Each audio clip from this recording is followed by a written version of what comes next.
Uncouth Radio, we are live, we are on the air, we are in the house, and the house is packed. Want to thank my co-host for coming on with us today. Good to have you back, Ron. Missed you last week. Oh, there he go. Now he's out Thank again. Thank you for having me. Every time I try to get Ron on, they be like, "Nope." Um, Nope. so check it. We are in day 7 of the administration. So I want to get you guys' take on what you feel you've seen within the week so far and how you feel about what the Biden administration is doing. I'll let Ron go first since he wasn't here last week. Thank you. Thank you for having me back, man. I appreciate being here. I had a great show last week, but let's just jump right into it. We have a new administration. I think we're all proud of that. We got a person out of the office that has been terrorizing us for 4 years, and now it's time to approach this accordingly. I remember, Dane, we had a conversation during the 2016 year when Trump won, and I said, you know what? When Republicans get in office, this is when it's time for us to make money. So now that we have Democrats in office, I think it's also time for us to shift our investments and the things that we're doing accordingly. Liberals get in office, taxes go up, things of that nature. So with that said, I think people need to really seriously start looking into, maybe making investments in different areas and doing things that align with how your finances will be handled during this term. But let's cut back to last week. I'm proud we got a sister in the office, first black woman, or pretty much first woman ever as a VP. But to make it a sister in that role, I'm very proud of her. I wasn't always a fan of her, but I cut ties with hating on other black people last year, and I'm gonna stick with that. So I want to see what the sister's going to be able to do behind Joe Biden, who I think is a good white man to speak, with her and get some things done. What they'll get done, we don't know yet. I've seen a lot of back and forth. I've seen a lot of lies. I've actually posted some in our thread, in our personal group. And I would just ask those who have a lot of things to say against Kamala and President Biden to just give them a moment. I voted for them. I know a lot of people may not have agreed with that choice, but I did. And I'm going to give them their 4 years, just like, I had to sit and watch Trump do his 4 years of damage. So I'm going to give them 4 years. We're going to look at the analytics once that time is up. If we've advanced, if we've gotten some things done, I'm going to give them their full credit. I'm going to say I was wrong. I misjudged Kamala early. I misjudged Joe Biden, who had done a lot of things to us and the crime bills and things when in his previous history as a politician. But I can tell you, I'm going to be the first person to say, you know what? They got this done. I'll come on here and say it. I was wrong and they've made some steps forward. Now let's see what we can do to move even further down the line. But I mean, I'm happy. I see the whole mood in society's kind of changed. I'm going to different offices and doing stuff, and people are just happy now. It's just, and I understand why, but as a black person, I'm a little less excited, but I am very positive on what we saw. So I'm ready to get going. All right. Let me hear from Cookie Lady. Um, I'm starting to get a little bit of how you felt last week. I'm already starting to see some things that are different as far as even the stimulus where we talked about 2000. Not sure where in the game that 2000 turned to 1400. Um, that looks like a little bit of compromise in the wrong direction. I know that sometimes there are things you have to compromise on, but on the basic things that you floated in here on, I don't want to compromise on that. Can't find something else. You could have. I saw a meme that kind of made me laugh, talking about how fancy this that inauguration was for somebody who owed me $2,000. He could have cut that damn inauguration down and cut 15 stars off of it and gave us that other 600. They didn't need it. Um, it's some stuff where I was expecting him to be more aggressive in terms of tax reform, because that was another thing that he kind of floated in here on. And because with all of this money that's going out with stimulus and stuff, that money's got to come from somewhere. We can't just keep printing out this counterfeit money and acting like it's going to fall out of the sky. As Ron just mentioned, that things change tax wise, but when Democrats are in office, but it doesn't have to change as much for us. We could tax Jeff Bezos and settle half of the debt that we have right now, just on one man. And he'd move So, his company if, to China. huh? He'd move his company to China. And Well, that's the fear that the government has when you try to tax GE, Amazon, and all those people. I say try it first. I agree. And then, I'm with you. I'm not about being scared of what you might do. I'm Right. saying they need to, if we tried it for 1 year, we could still make a gang of money that he Oh, owes yeah, us for operating in this country. definitely. So, they're just, it's just, I see that, he got some things done in terms of, the student loans with pushing that out to September. That's something that affects me directly that I appreciate. But a lot of this other stuff, I'm kind of edging towards how Dame was feeling last week, to where I'm starting to feel further and further back in that line. I'm gonna still be a little bit more patient and see what he does as this time goes on. But the closer we get to even 3 months, I'm not talking about no 4 years. I'm talking about 3 months. We need to come together and all do a full court press. If we need to all pour letters in, emails, hold, conferences, hold interviews on the news, whatever the case may be. If we get to 3 months and we don't see anything that is meeting what we need, that came out of that agenda for Black people, we need to start like really putting some pressure. And if 6 months pass and we don't see anything, we need to go beyond pressure and start just figuring some other stuff out, because we can't afford to go back to Sleepy Hollow like it was before, where we didn't pay attention to what they did and we just said, hey, this guy's in office, I trust him. We can't trust anything. And the only people who get what they want are the ones who demand, not ask politely, the ones who demand what they want. And they need to understand that there are going to be real consequences for not giving us what we want, and that is our vote. And if any time ever showed you how important our vote is, it was this past election. But so, yeah, it's okay. I do see some positive things that have come with a lot of the stuff that he reversed, that Trump did, but I'm a little disappointed on some of the compromises, because, the stimulus being 2,000 was a big one that he sold us. That may be only 600 to some people, but that 600 is a big deal to other people, to most of us.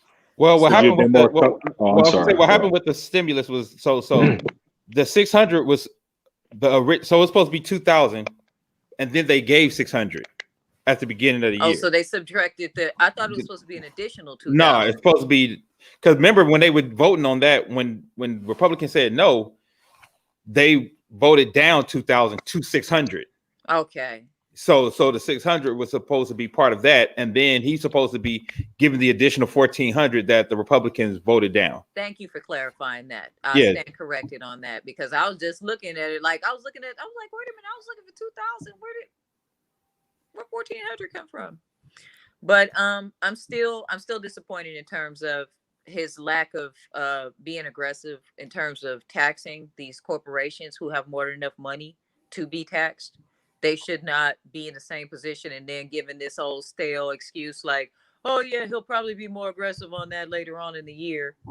So I am happy to see some forward movement, but I really don't feel like there's enough forward movement for us happening right now. All right. Maine Brady, go ahead, Rob, give it to us. For the most part, I would say within the time that he's been in office, he's done 40 executive orders, which I think is a show of things going in the right direction. Watching how things are being conducted, not with the press conference, it's now a sense of responsibility and transparency as far as what is going on. I think also we knew how we assumed how bad things were with the quote unquote rollout for the vaccines and whatnot, but to learn that there was literally no plan in place, in which they are literally starting from scratch and putting something together to ensure that there is vaccines and distribution. I think it's also something that's very important.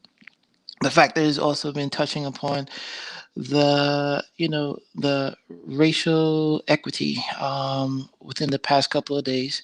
Again, to me, I think it also shows that there is racial equality is something that is high on their meter. Me personally, I feel that things are going in a good direction. I think it's off to a good start. Um, I think that the one concern that I have, and again, these are all executive orders, and there is more of a push from me and more of a concern that when these primaries come out, there definitely needs to be a full showing because these executive orders need to become legislative actions. So that's me. You muted yourself. Quincy and Chandra, or whoever wants to go first, y'all tell me what y'all see so far in the first 7 days. I agree with what Maine Brady was saying. I really like the press conferences. Again, it brings a lot of transparency and respectability of what's going on, especially with the virus. What I particularly appreciate is like Morris mentioned, the 40 executive orders, but he's been tackling so much of through those orders, tackling different areas of what he laid out as far as what his campaign promises are. What I really want you guys to do, and I'm not necessarily talking about you guys, but just everybody who is paying attention, to go and look at what the powers of an executive order are. Okay. A lot of what he's doing is ordering departments to do certain things. He cannot do any type of spending. That's Congress. He can order them. He can move around and reallocate things. He can stop things like that border wall, because we can kind of reallocate those funds because that was already put in this. So there's certain powers of executive orders, which is why they don't like presidents to use them, just like they don't like them to use the veto. So there are limits to executive orders. So if you read the actual executive orders, you see he is what's an order. He said is one, and I don't know. I'm not sure why. Can you guys hear me? You can or not? No. I thought it was me, so I didn't know. I thought it was me too. It's staticky. It's like kind of choppy. Yeah, it's choppy when you I keep don't coming know. in and out in the staticky.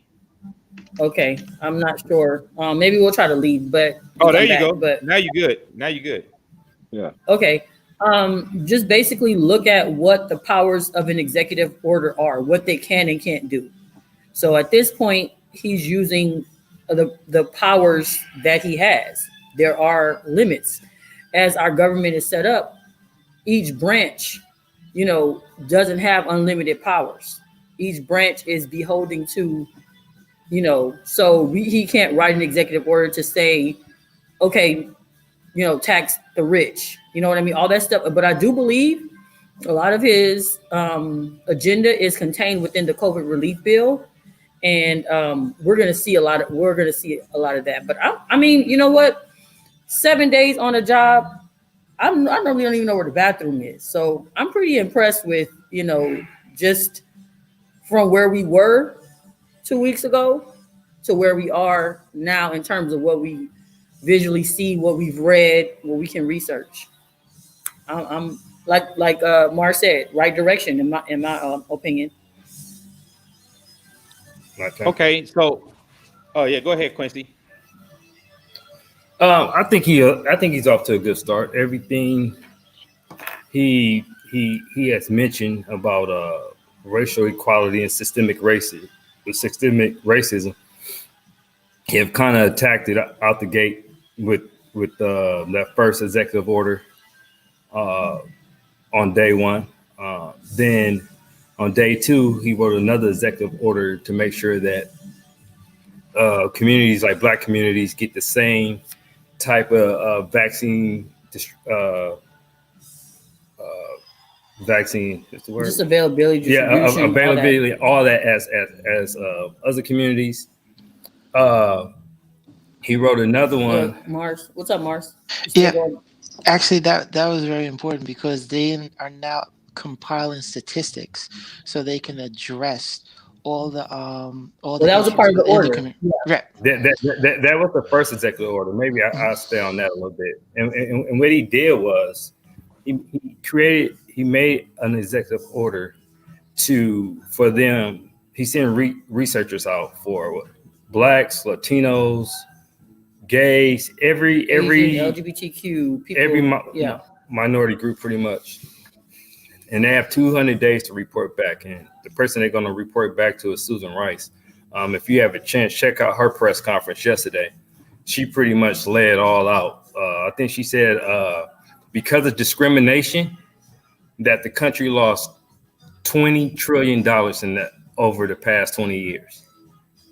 Just because, and that's something that's one thing about what Lyndon Johnson understood. If the Black community was doing good, the country would do good financially. And Susan Rice actually mentioned about all the different disparities. Biden also brought back the Fair Housing Act that Trump got rid of, that Obama had written. He also wrote a executive order suspending contracts with private prisons. Federal. Well, yeah, my bad. Federal prisons. I'm already. Yeah. Federal prisons, which is huge.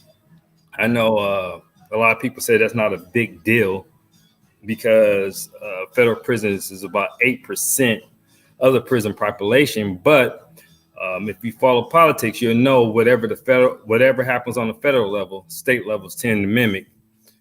Prime example of that is the 94 crime bill, because the 94 crime bill was actually for federal laws, and states went ahead and mimicked what the federal laws were and applied it that way. So him setting that tone hopefully will also set the tone for states to get rid of private prisons, because as you know, there was a judge who was getting paid by a prison owner to throw people in jail, and was automatically, that meant us. He was throwing Black people in jail that they find out about, and he was actually charged and prosecuted and found guilty of that.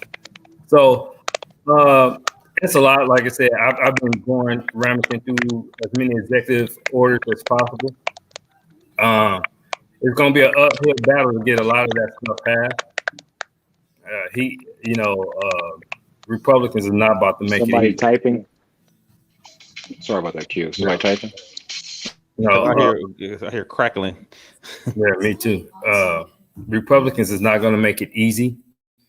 Like Morris said, like we want to move some of those executive orders to legislation.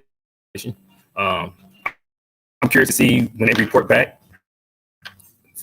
from the different communities, study of systemic racism, what that database is going to show, and then what type of legislation is going to come out. Hold on, Q. Y'all going in and out again. So try to go out and come back in and see if we can get the connection, because it's getting real choppy and it's hard to hear you guys. Okay. I want to make sure I hear what you guys are saying. Okay. All right, so we're gonna try to get Chan and Quincy back in. Have some technical difficulties, but you know how that goes sometimes. But okay, I guess I kind of wanted to wait to go last so we could start really diving in the full conversation. But I think there's two conversations, right, to be had right now. And I think what I'm seeing is, if you want to talk about what Joe Biden has done to try to get America overall back on track, I think he's actually been doing a fantastic job, right? In regard to trying to get stimulus checks out, trying to get the COVID bill passed, in regards to trying to, just start setting up his first 100 days, like in regards to trying to set up his first 100 days and trying to set up everything. And I think that he's doing a good job in that regard. And again, and I know for some people, it's going to feel like we are being, like hyper on their heads about, when it comes to doing stuff specifically for Black people. But I'm that way this time, because I feel like we weren't like that when it came to Barack. Like when Barack was in office, we wasn't like that, and we wasn't even like that when second Bush was in office. It was like Republicans got it. We just gonna walk off and let them do whatever the hell they want to do. I think one thing that the Republican base is good at is putting pressure on all their lawmakers at all times to make sure they always are trying to get what they want. And because of that, I'm starting to think we have to try to figure out how to play the game the same way that they do, right? Because Democrats, like, we'll sleepwalk through a whole term. You know what I mean? Like, I think the only reason so many people were so vigilant this go around is because Trump was so horrible. Trump was so abhorrent. Trump was so, like, it almost like it woke so many people up who would only vote for the president and wouldn't come back out for nothing else. So I said that to say, as far as what Biden has been doing, Biden and the administration has been doing to try to get America overall back on track, I think they have been doing a great job. And even with the things that we're starting to see with racial equality, that's even a good start. But even with all of that, I'm still, when it comes to black folks, I'm like, Kobe, more. You know what I'm saying? Because that's what it's going to take. And that's what we need. And I think we have to stay there, stay up front, making that noise, because it's so easy for us to get pushed to the back of the line. You know what I mean? Like, it's so easy for us to get pushed to the back of the line and talking about, who the underserved people are.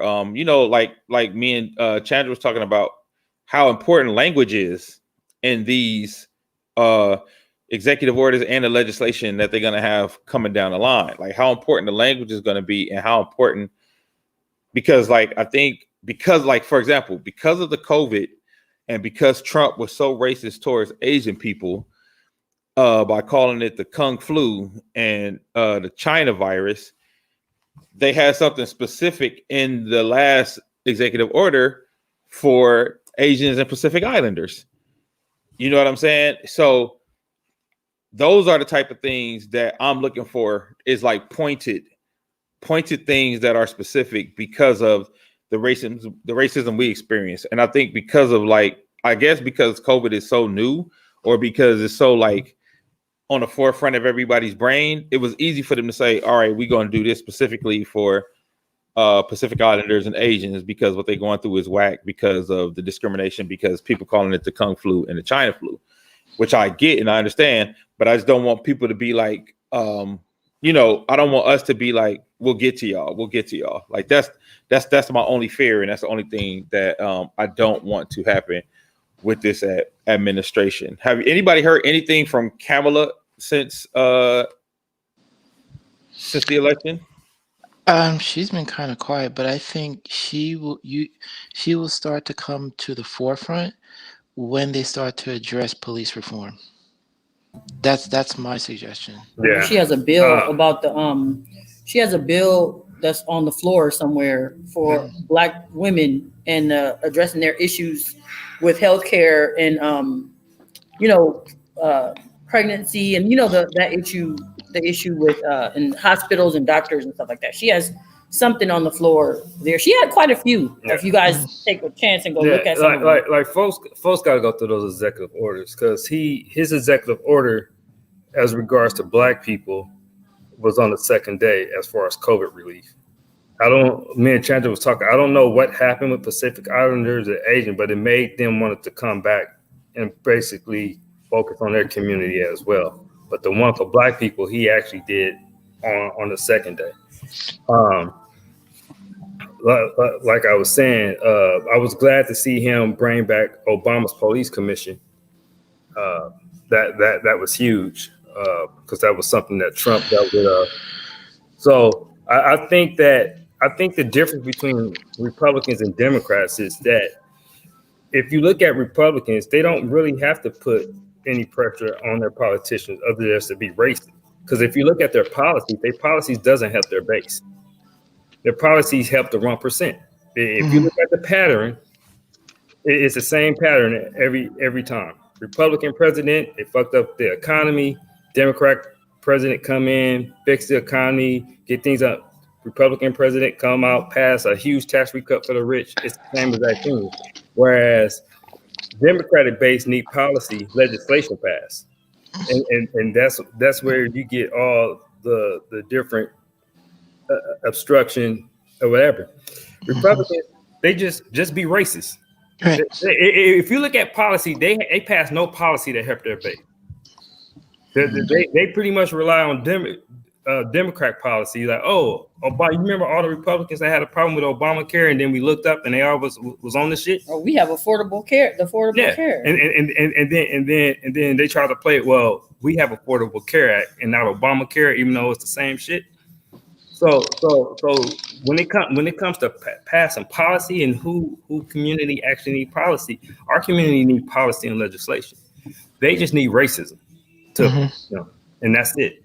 And so I think he's off to a good start. His executive orders are very, very detailed than most I've read in the past about what particular groups and organizations he wants to attack. But I think what we want is legislation, and they want legislation, and that's the long game. Like I said last week, the Civil Rights Act wasn't an executive order. Voting Rights Act wasn't an executive order. That was legislation that was passed, and that's the shit that we want. That will ultimately make a difference in how stuff are done for Black people. Yeah, Quincy, I have a question for you. Two major pieces of legislation, and it's going to be the COVID relief bill in some form, and whatever comes from all this research or whatever in the second portion to kind of lift up the economy, that's going to be his second piece of legislation. That's what I think the aim is. This is just for me looking at the press conferences. But where did Ron go? Did he say he just had a question? He disappeared. His internet keep. Oh, are we still choppy? No, you're good now. Okay. Yeah. I think, and then to to jump on your point, also is like, and this is a conversation that we've had quite a few times, is that the GOP has one thing that they just need to preach: racism. I think more so with the Democrats, there's just so many groups within the Democrats that our message tends to be very spread out. And I think it's more so that we need to consolidate it to 3 messages so that folks can really jump on board. It's a clear message. Everyone understands what it is, as opposed to trying to appease everyone. Granted, there will be some, blowback because folks will feel that, they're not being catered to. But at the end of the day, as was stated before, when things are done, especially with minorities in mind, everyone benefits from it. Well, to your point, Mars, most of the things that have been deemed progressive, when people are polled on those progressive things separately, it's like a high percentage of people who want those progressive things, even if they consider themselves moderate and consider themselves conservative. Like, I think they said like 70% of Americans wanted Medicare for all with a public option. 70% of Americans wanted the $2,000 stimulus check. And so the things that, it's this weird game that the Republicans play with their own base. The things that they get them to call socialist are the things that they actually need and the things that they base actually want. Exactly. Like nobody vote against their own interests than the Republican base. Yeah. Right. That is definitely shown with the Obamacare. That's why they called it that. That's why they try to do that. Yeah, that's why they put Obama name on it. Just because. Let's put the Black man. I mean, we really had debates. People's like, well, I have affordable care. I don't have Obamacare. Like, no, you dumb. You have Obamacare. They just put Obama name on it because your racist ass is going to be turned off on. But also to your point, Mark, I think that they actually have done it's so much, but they've also done a really good job condensing to that point, because I think he said that there were 5 areas that he wanted to hit within the first 100 days, like climate change, COVID relief, climate change, racial inequality. It was 2 other things because we went over them. And to me, every single order that he's come out with so far have kind of addressed started to address, put it in that direction, which I really can appreciate, because we also have to take a look back and say, okay, you said you were going to do these things. Did you do them or did you try? And that's the main part. And I think, and then I'm gonna look them up. And then they're gonna have to play some politics to really get at least this first until the midterms, because you got and I warn everybody this could happen. But you got two people who are not really Democrats. 3. There was 3 now. Mhm. That's not rolling with the filibuster. And so like Bernie said, they might have to use the Reconciliation Act. the Reconciliation Act, which you could pass to get certain things done, like financially done. But like, for example, the Voting Rights Act, some of the strong legislation that we're going to need as far as to change systemic racism, that you can't use that for that. You're going to have to use get either 60 senators to pass it or filibuster, and you got one dude considers himself a Democrat, although he vote 55% conservative.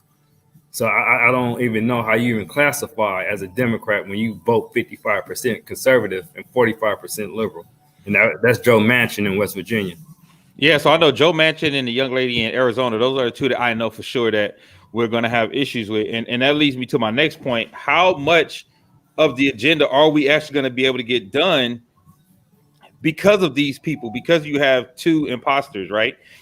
Because you have two people who aren't really Democrats. So then you feel like, do we really have the Senate then? If you have two people who are voting 55% Republican, do we still really even have the Senate? Well, one of the things that somebody made a really good point about was, first of all, to me, if you guys look at the stuff behind the scenes, the Democrats seem to be very confident about either their ability to get a few Republicans over, or they know some certain target areas. Because even when it was Joe Manchin with the $2,000, when he started backing down, they got on him like, no, and he was like, oh, but I just said. Yeah. So like those type of things. Also, too, just my last point was, and I just forgot it, and it was such a good point. Well, Joe Manchin have showed he can be pumped, because although he did speak against the $2,000, when Democrats started running an ad to his base in West Virginia, he came back and changed his mind. He was like, I just felt I didn't say I wasn't going. He clearly said, I'm not going to vote for $2,000. I mean, you go look it up. And then they start running ads. Democrats started running ads in West Virginia. He came back and was like, well, I was just saying, like, we could just do some other things as well and also vote on that. Right. But he clearly have showed he can't be trusted. There's something that I think is huge. Is that the House passed for DC to be the 51st state, which is not going to happen, because if they do that, guess what? You get 2 new senators, and guess what? DC more likely going to vote for the 2 new senators. So they're like 90% Democrat. Yeah. So they're going to have to play some politicking. Like I said, like Bernie said, you could get some things done budget wise through the COVID relief, student loans. There's a lot of stuff they will be able to get done in these first 18 months. But the strong legislation that we need, like the voting rights stuff, because the Republicans, they just tighten up even more in Georgia to try to prevent people from voting. So that type of stuff that we really going to need, I think that's going to come after we get the full majority, or help Democrats get the full majority in the Senate, in the House. So do you feel like that means that we're not going to have the full majority, hopefully, for what, 2 years then? So that means like next year it's the election. Well, I think the major you got Warnock up next year.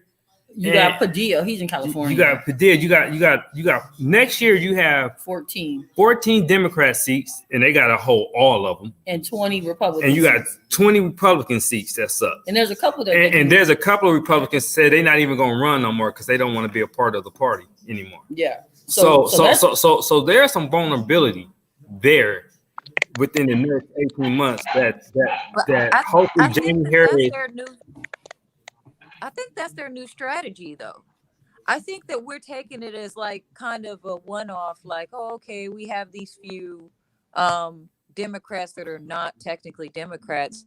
I think that's going to be the new strategy, just like the junk that they pulled with the census to try to manipulate for the Republican Party. I think they're going to start running more Republican people on the Democratic ticket and using that as a way to keep the same shenanigans up in Senate. and in the House. No. The only reason why Joe Manchin is like that is because it's West Virginia. You can't do that shit in California. You run. There's certain places you can't do that. Now, progressive Democrats did run against him, and they got smoked in West Virginia because West Virginia that's Trump territory. So the fact that he endorsed what's her name? Susan Collins. He endorsed Susan Collins As a Democrat. He voted against Obama. That's why Harry Reid had to use the filibuster to get Obama nominees in, because he voted for Trump nominees. So clearly he's someone that can't be trusted, but you could overcompensate him by stealing that seat in North Carolina.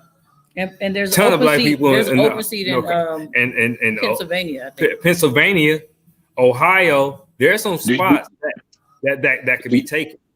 Do y'all really think black people are gonna come out and vote if they don't do nothing this first 18 months? I mean, let's just keep it real now, people. I've been optimistic If black people don't come out and vote, then shit's just gonna get a whole lot worse. I mean, the Ron will disappear, but to me, it depends on your perspective, because for us, like we were just talking about it, and we're saying, we know that they can't write a bill to be like, okay, every black person is going to get $2,000. Like, we understand the nuance of it. We understand that through, making sure we have health care, making sure that, make the rent moratoriums and evictions and the equity. We've delved into that, and even we have arguments about it and what we think is going to be effective among people who actually know it and have looked at stuff.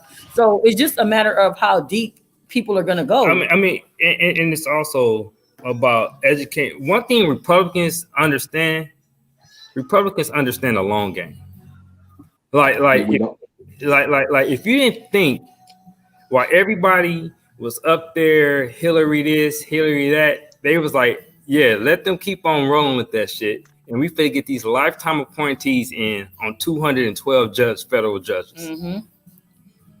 And we about to get 3 Supreme Court seats. I mean, they understand the long game. Yeah.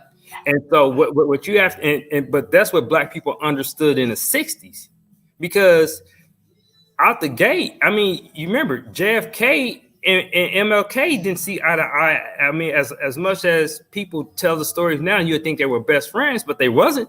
Not during that time. But what black folks understood back then was the long game, and being consistent. And what you have to look at it is like Biden is going to put. Just look at history. Stuff with black people do not pass. The John Lewis Act been sitting there. The reason why I've been sitting there because we have had a Republican Senate that's just gonna let that shit sit there. And other legislation. So if you want the really strong legislation to pass, because it's already passed in the House, it passed in the House. What we need to do is get it to pass in the Senate. Well, we understand that. But we understand that. But you can't have this mindset that, okay, cool, nothing done in the first year, because you got to understand right now it's a 50-50. To get to the advantage, which is Kamala, it got to be a 50-50. But Quincy, can we just be honest? Can we just keep it real? They weren't preaching that when they were saying come out and vote. When they were saying come out and vote, it was, and I'm not trying to be, I'm trying to just add some meat to this.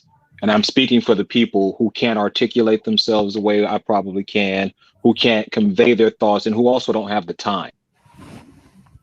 Well, I mean, I understand your point, Ron, but I can't, I mean, for me, we had this discussion, all week, and it's one of those things where I can't say, what do I do if I don't know?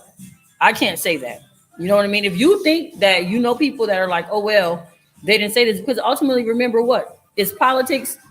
They're politicians. And the only reason that we really care right now is because it's really affecting us right now. Before, it was just like, okay, you know what I mean? Whatever. But the reason that we really care is because it's really affecting us in one way or the other, whether it's positive or negative.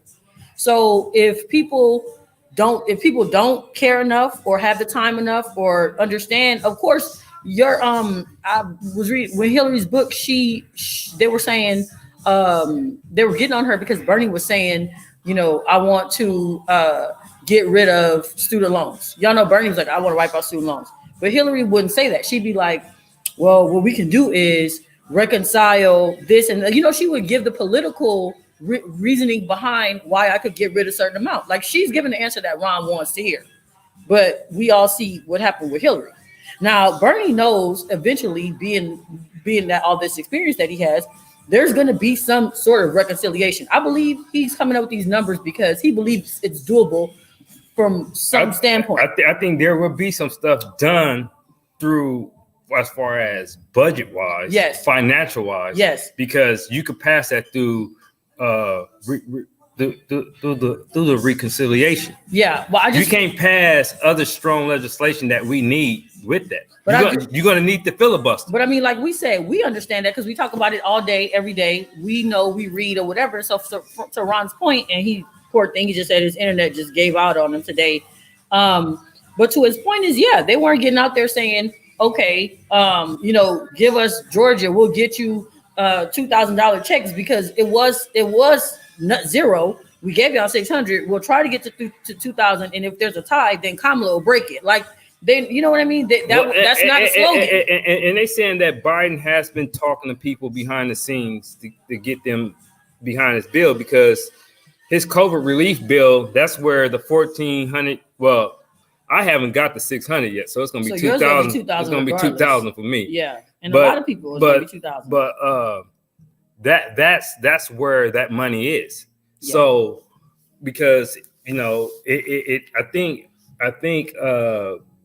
they feel they could get at least two or three Republicans to vote with them regarding that. Well, the point that I forgot that I remember was one of the tactics was, hey, look, like Quince was saying, COVID is not affecting Democrats or Republicans. It's not like a party thing. So you got to go to those senators and be like, look, this is your base too that y'all are jacking up. Who bases affect you know what I mean? Most? Your base is affect. So go and figure that out. They might have to play politics as far as go to Joe Manchin and ask him what he wants. Yeah. As far so he could go back to his constituents and say, I got this for y'all. But and say I got. And I don't know if I mentioned this to y'all before, but President Obama talked about his economic relief, the Recovery Act, and they got that passed really soon after. And it was 2 Democrats that they had to do exactly that. I mean, and sometimes they do play politics and hold out just for that. And guess who one of them Democrats was? Just take a wild guess. One of them Democrats. It was your boy Joe. Yeah. Yeah. It's politics. We got to remember. So they're gonna have to politic, but I do think they will be able to get some stuff done. Like I said, but as far as strong legislation for us, I think that's got to come when we have a full majority, because they not. I think it would get to a vote. I mean, that's the difference now that they will be able to vote on it, because Mitch McConnell wouldn't even allow this shit to be voted on. The issue is it going to be a majority vote, or is it going to be the filibuster? You got to have 60 senators, because so far you haven't been able to get 10 senators to support John Lewis or what's him called the bill for I can't think of his name, George Floyd. Yeah, that's why they've been sitting there, right? Oh no, did he bring it to a vote? They brought it? No. I'm saying they haven't been able to get 10 Republicans to even support. Yes. So let me ask y'all this then. To Sheila's point, what do you think is some key legislation that can happen now that will make sure Black people come out again for the midterms? Because I do feel like if we are saying, well, we got to get the Senate. We got to get the Senate fully in a majority before they actually pass stuff for Black people. A lot of Black people are going to sit at home and say, well, that's the reason that y'all told us we had to win Atlanta, so we can have a 50-50 Senate, so we can get things done and get things passed. So what are the things that have to be done and that have to pass in order to get black people to come back out for the midterms to make sure that they keep those seats and get the seats they need to be a true majority? Because right now what it sounds like is it's really 49-50, 49-51 in favor of the Republicans because of Joe Manchin. Because of Joe Manchin? Yeah. That's only if you want to use the filibuster for something. But for the COVID relief bill, which I think that will pass, Yeah. I think that's going to pass. Where you get that for some people, you're going to get that extra 1,400, and for me, it's going to be 2,000. Yeah. I think that's going to pass. I think that he could push some things like we talk about that police commission board that Obama had, bring back that task force, which he did. He did it, yeah. He brought back the Fair Housing Act, like that stuff.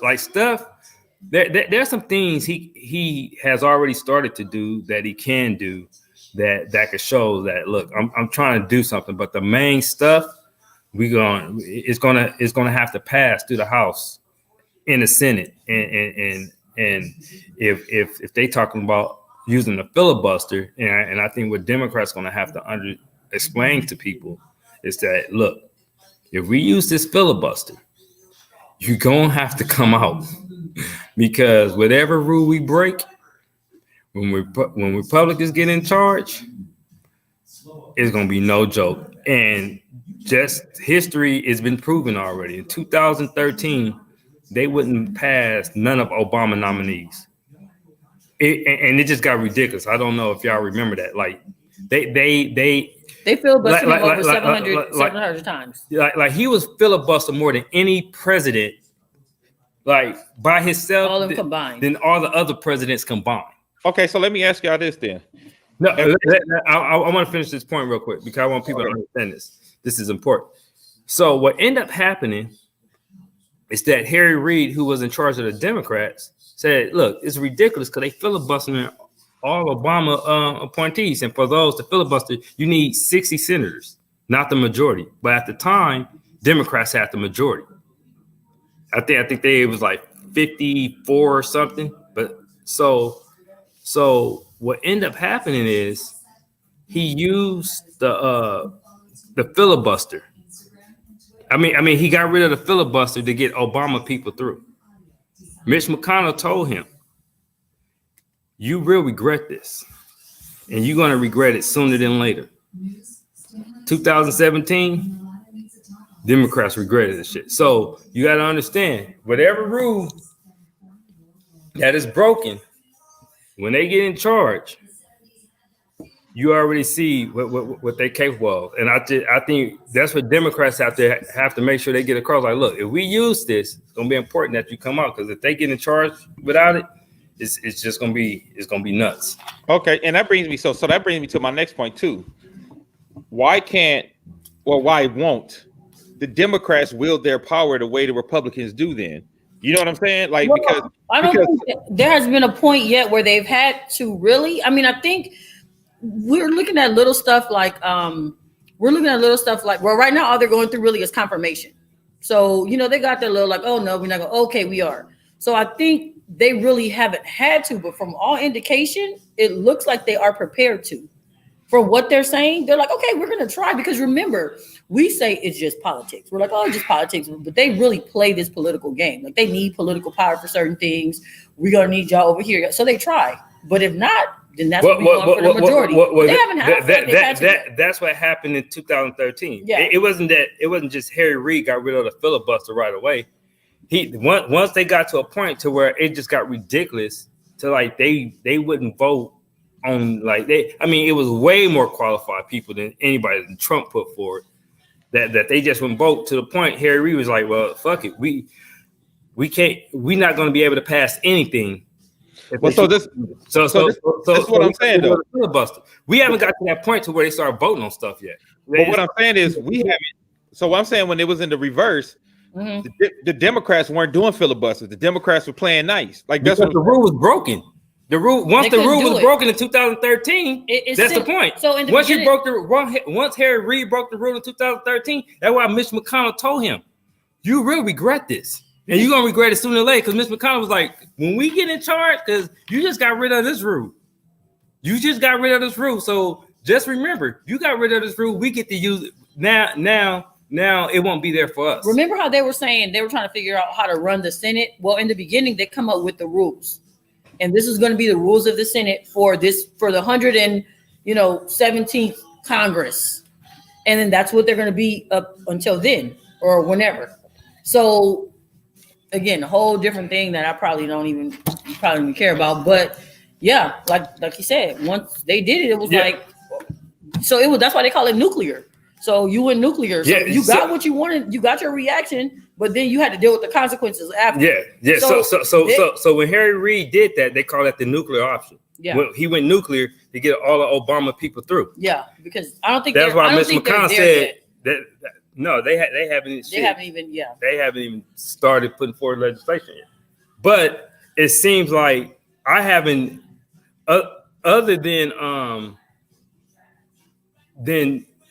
Manchin, which they could still go nuclear reatum. It's just if they do, just remember that rule will no longer apply if Republicans get in power as well.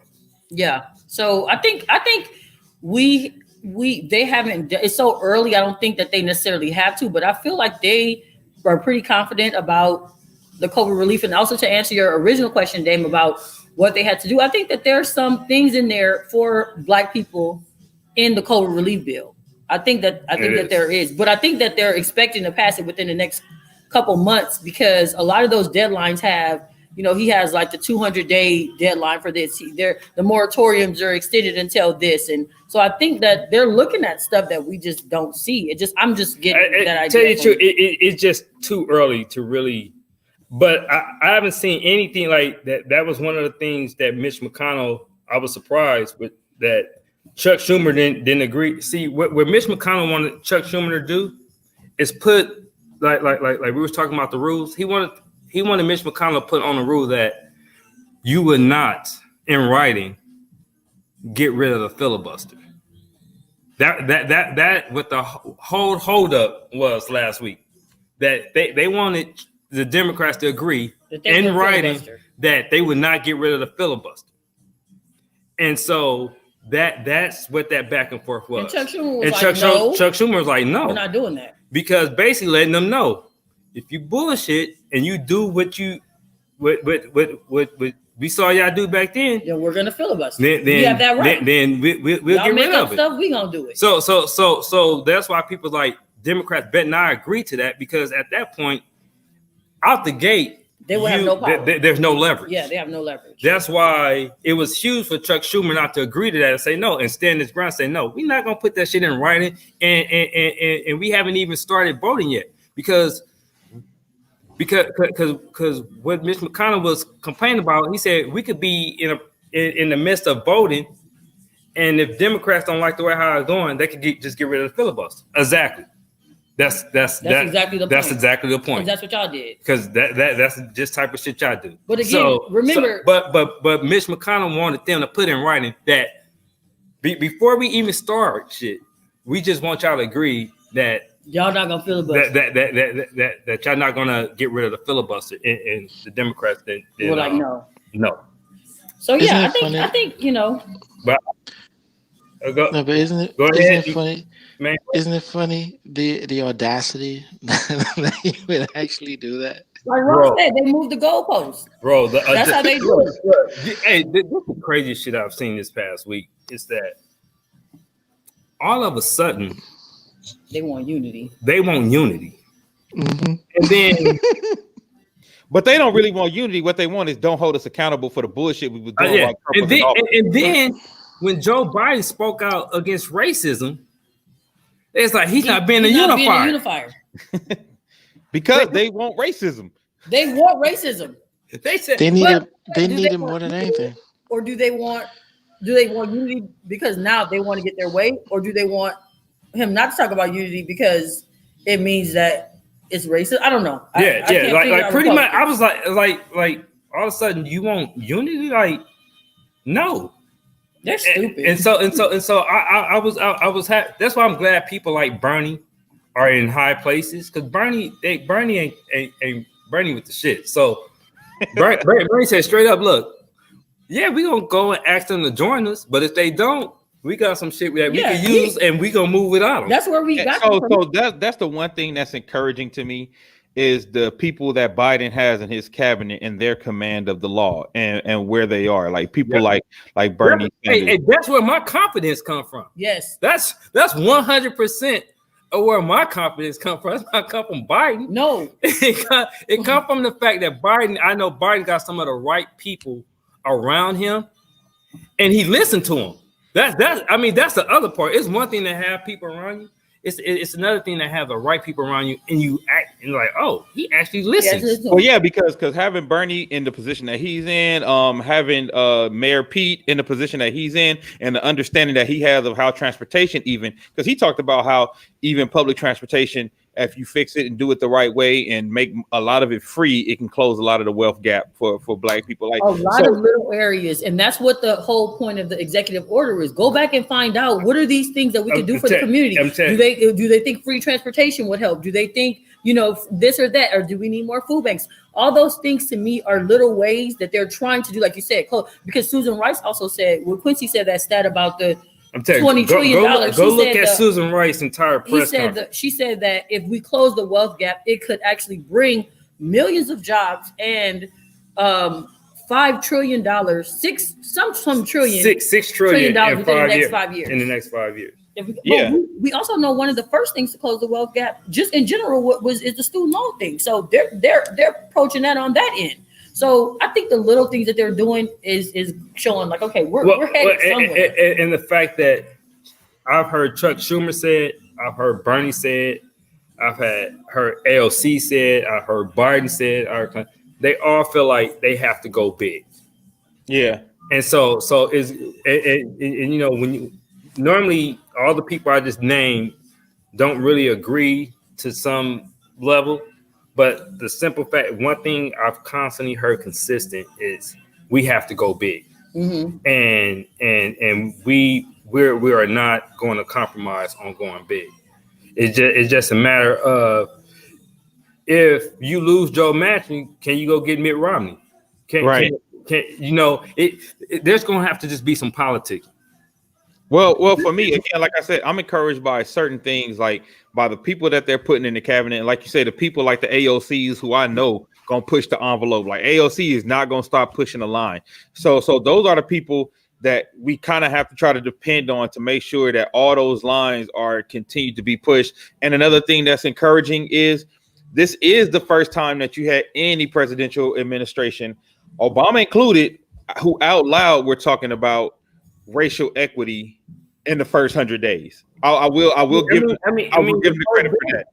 Yeah, like the mere mention of that as part of your agenda has not even happened. Not even under Black president. We talking about it's been there when primaries they started. Well, we saw the change when there was a debate about reparations. Like, the change. I mean, Trump changed politics, man. I mean, he for better and for worse. He made stuff that people only whisper about have to come out and talk about it out loud.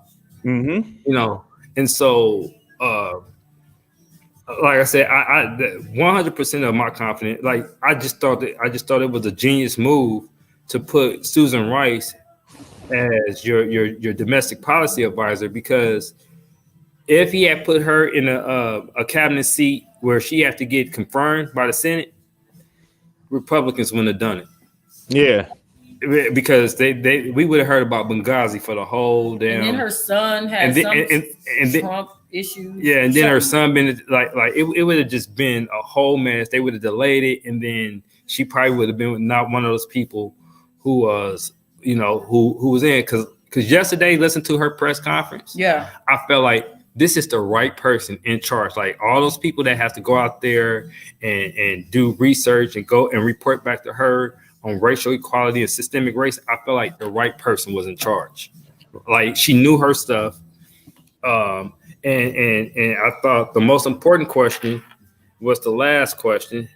Morris, if you agree with me, was that reporter asked her, said, okay, he said, you guys doing a lot of things for racial equality through executive order, but how you guys gonna do this through legislation? Because that's the goal. And she's like, yeah, that is the goal. And we're gonna keep on pressing. But first, we want to get all the information we need. And this is the thing I like about the executive order, because a lot of people have been critical of it, like, you know, how the executive order is written. But to me, how I read it was, go look at all these different communities and come back to me with a report and let me know what they want. Because in the past, they just lumped us all in whole and they just passed one big law or whatever. And then that's how we get lost in the sauce most of the time. Whereas this seemed like, I need to know specifically what this group of people need, what this group of people need, what this group of people need. And where. Then, because and where. In areas are because different. certain areas is different. The Latinos here need something different than the Latinos in Florida, you know. So I had no problem with the way it was structured, because it seemed like they want to talk. They want to be very specific with each group versus we just gonna blanket this because they are minorities. We just gonna blanket this one legislation, and then that's normally we end up, you know, Last in line on that shit. yeah, last in line. I think they're trying to remedy that though. Because I don't think our needs is the same. It's the same as the gay community. And they might not be the same as, you know, the black people in New York, for example. You know what I mean? Or rural areas, which they were very specific. But also too, there's been What Ron saying? Because they have not done the research prior to winning, so that just in case they win, they are prepared to hit the ground running. I think so. I think they have done some of it, Ron, but I think it takes a certain amount of a budget and resources that they. Remember, you got to understand how politics work. You can't go in there when you're trying to pass a law and say, yeah, the people from our campaign went out and found this research. But when you have used government agencies and federal and government agency, and they come out and they come back with this data, right? And then you put because when you explain and justify this law that you want to pass for this particular group of people for whatever reason, you have to break it down the reason and why. And you can't say, well, the research people from our campaign came with this, so we feel like we're going to pass this. And also too, it takes. It doesn't work like that. Okay, so this is another thing. Ron, hold on, Ron. I don't think they started from scratch. Actually, though, I don't think that's what it is. I think they're making a specific commission, like Quincy said. They're making a specific commission to try to hit specific things using government funding and government data, so it can be justified. Yeah, because remember when they are doing their campaigns, they have to raise money. So they have to raise money for their transition teams, and also too, they have to have adequate access to the administration in order to do adequate research. And to me, what they've done without what we know was an adequate transition, you know, I wouldn't call that, you know, necessarily from scratch. Some, you know, so some people some people weren't even getting paid, because remember when the lady was holding up that money, like all that stuff is part of it. Remember when she was holding up that money and they made the GS General Services Commission or whatever, like all that stuff is part of the transition and all that. To be honest, in the past, this was like a 3 or 5 year process, right? When they did research on any type of systemic racism or group or whatever, it normally took like years. He giving them 200 days. So this pretty much let me know that they already kind of know what they want to target and look for. Yeah. Well, and also we know that they have already kind of done some research just because of the things he had in his. Yeah, like look at like read the executive order. You could tell. Well, even before the executive order, even the lift every voice. You know, like the stuff they had in there shows you that it was specific. Already started. It just keeps getting more and more specific as you know. Time went on, because he came with another 100-day plan after. But another thing too, people were questioning like, oh, he has all these Obama people or whatever. You know, I think with Obama, without the extensiveness of what's happening now, I think they did a lot of the behind the scenes work that people knew were successful. And he's bringing in people who he knew worked. Remember, he was there for 8 years, so he knew these people. And that's another thing I wanted. It seemed like Obama. I love this analogy that Obama made. He said the president is like running a relay. He said you run your leg, you try to run your leg the best you can, then you hand the baton to the next president, and hopefully he could continue the progress. Well, Obama came in, he didn't have a lead at all. He had to play some catch up. And I want to say maybe it wasn't a big lead, but it was just a little lead. And then we passed the Trump the Trump baton. And now we back playing catch up again. But it seems to me that what Biden administration have seen the things that Obama administration has tried to bring up, but has been able to go even further than I mean, let's keep it real. You got a white president who could openly talk about systemic racism, whereas when the black he couldn't even say if Trayvon Martin was my son. Yeah, they said after he said that, his approval rating was the lowest it had been, which is like not significant, but just because he said Trayvon Martin could have been my son, which is a factual statement. So they had a black man walking on eggshells talking about racism. Right. Biden is somewhat as an advantage as a white man. He come out. I mean, he calling people white supremacists, calling Trump people white supremacists. Obama couldn't do that. Yeah. So I mean, Biden in a way is benefiting from systemic racism because he's in a week been able to get away and say shit that Obama can have never said, especially his first week. Right. Well, that's interesting. So we got a older white man who can do more about ending systemic racism or speaking up about it or making it more plainly obvious. Well, then we well, try. I think because Donald Trump, like Quincy said, Donald Trump made all of this possible. Honestly, like if Donald Trump wouldn't have been so overtly racist, because we were used to the behind the scenes racism. Yeah. But because because Trump was so overtly racist, he kind of pushed a whole bunch of worms out of the can and opened a whole bunch of shit. You couldn't dance around it. It was you could no longer in your face. Because he was talking about not letting Muslims in. He was talking about, when the looting starts, the shooting starts. He was like, and then on the flip side, when the white counterparts are doing the exact same thing, he was silent. So it was literally, there was no way to not talk about these issues in this election cycle, which I know this shit sounds crazy, but I said this back again in 2016.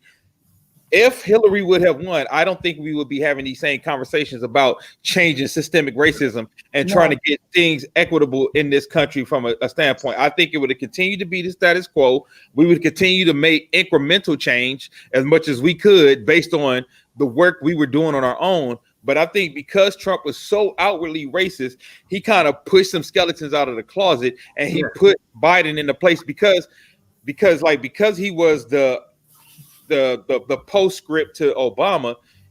Because like you said, Obama had to dance around a lot of shit because you still had a lot of white people, even liberal white people, in denial about how racist this country was, right? You had a lot of white people who didn't believe this country was that racist.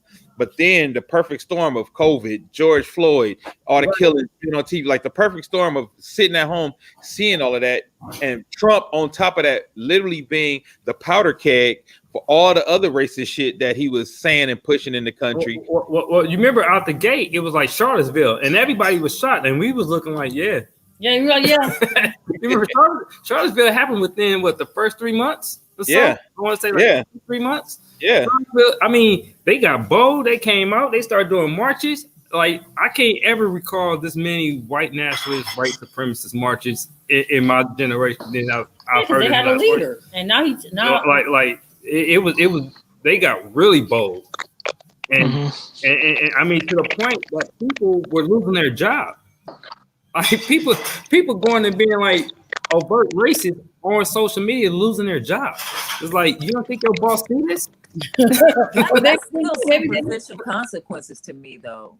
Like, well, wait a minute. One hilarious one was the black guy who got caught up with the Capitol riots, and they let all the white people out and kept him and denied him bail. That was just way too much.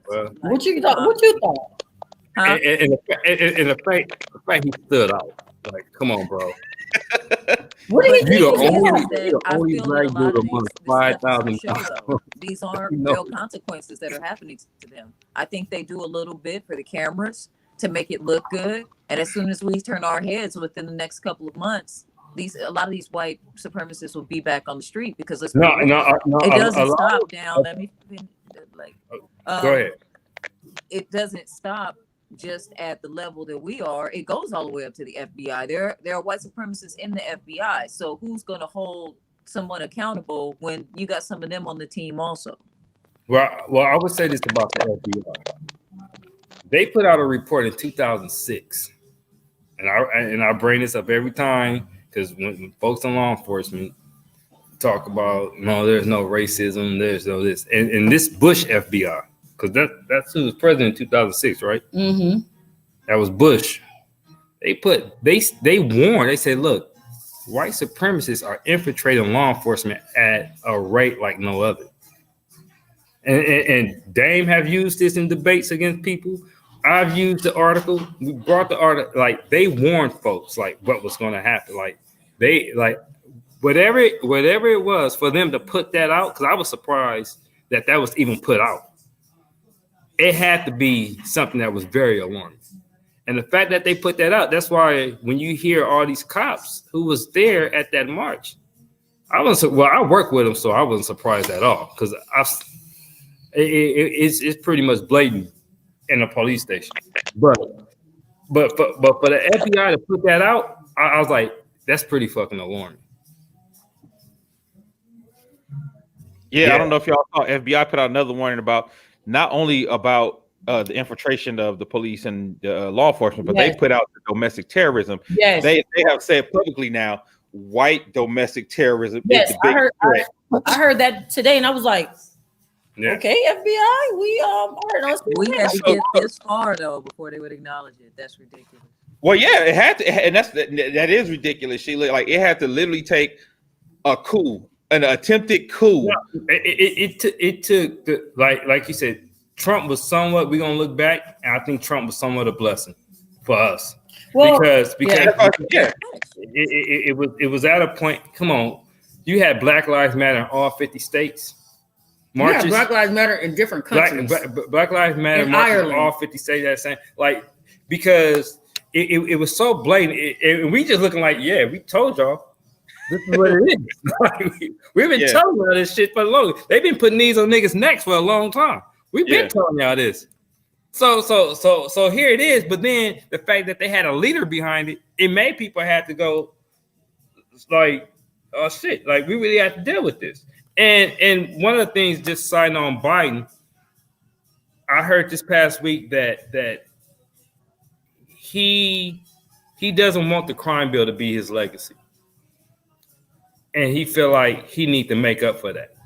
Hell yeah, he do, and I'm glad. And to me, look, guilt, whatever, that's exactly what I want. I want somebody that feel bad about what has happened to black folks. All the shit. I don't care what the context of it. You know, we know other people wrote shit, put in a crime bill, passed. The fact that we got a president that feel bad about some shit of racism and feel like he need to make up for it, perfectly fine with me. It only took 200 years. Perfectly. But people saying like, oh, it took forever and it's about time or whatever. Y'all remember what year was the Civil Rights Act passed? And that was 56 years ago. Yeah. I mean, unfortunately, like, our grandparents and parents, I'm sure, have stories about stuff where they couldn't go and what they couldn't do. So, but you know what? Though? I think something that's overlooked with us is that because we, of course, the Civil Rights Act, that era, but the damage that was done from us from 1970 to 1990. Yeah, I think that's something that's never really spoke on like that. But there was between them sending us to the Vietnam War, to putting drugs into our communities, because like the combination of those three things, strict drug laws, all type of shit. That 1970 and 1990, I think was just as damaging as any other era for us, and we never really came back from it. Well, yeah, because a lot of those things that were done to us weren't just culturally damaging; they were economically damaging. And if you damage a people economically and you don't make it right economically, it's very hard to climb out of that. It's very hard to, you know what I mean? Like if you don't specifically target those things, and that's what I was saying, kind of last week. And like I said, I'm happy to see that Biden's talking about he's going to try to address some of those things. But if you do a certain thing to a people specifically, you have to make targeted legislation to fix those things specifically. Because if you don't, those people will stay in a distressed state. Because we can't overcome, you can't overcome literally being used by the Iran-Contra scandal to buy guns. Like we can't, you know what I'm saying? Like we can't like that. I think the hardest thing, there's two things in my opinion that make it really hard for this country to remedy what they've done to us. Number one, they haven't really fully admitted this white supremacy. This right here is as much as we've gotten. Number one. Number two, because it has affected us so much, there's really no measure of it. There's really no measure. So we went over some of the bills that we talked about in the chat, with well, they call it reparations to like the Japanese people, but it was very specific. It was specific to the people who, had been told to leave. It was very specific. And then they listed very specific, this, and this. This is what they did with the Native Americans. Okay, they tried to give them back money. They were like, "Oh, this is gonna be $10 a piece." No, we just want our land. Bro, they gave them reparations. They tried for $100 million, and they had 100,000, and it was 100 million, and what it broke down to was like $10 each. Was $10 each. Now, and so that was in 1980. So that bill that you had posted was a response, because what they did was the Seminoles in Florida was like, hey, we're going to start gaming and open up casinos. And the governor shut them down. So that bill in 1988 was kind of like a makeup, like, okay, because the Native Americans like, look, we don't even want y'all shit. Just allow us to make money on our own and build our own situation. Right. And that's been way more than whatever that $10 a piece that was going to give us. We even calculated no. First is asking. Hey, I'm just curious. Oh yeah, you said you were going to do that. What is an acceptable amount of reparations y'all feel? Money amount. Money. So this is the thing for me, and I've always said this. I don't think reparations should come to us in the form of a cash payment. Right, you don't, and we've talked about that. But we're just saying. We know you don't, but a lot of people do. A lot of people do. We're just saying in general, if they were like, okay, y'all, we're gonna give y'all reparations. We need to take an average amount of what y'all think it is. What's the amount we want to y'all think would be acceptable? I would say, every 100,000, 100,000, and cancel my debt. 100,000 and what? Cancel my debt. Okay, so that's okay. So everybody got different debts. So yeah. All right, Mars. What's the? Remember, I told you most black people probably 100,000 will be the most acceptable. Yeah, well, go ahead. Go ahead, Mars. Dave added in a little bit more, but okay, Dave. Zero my shit out. Hey, look. I said 100,000, 700 credit score. But go ahead, Mars. 850 is what we want. I would say cover all education expenses. Like I can't put a value on it. I would say just cover all expenses, education expenses, from childhood to adulthood. Okay. All right, Sheila.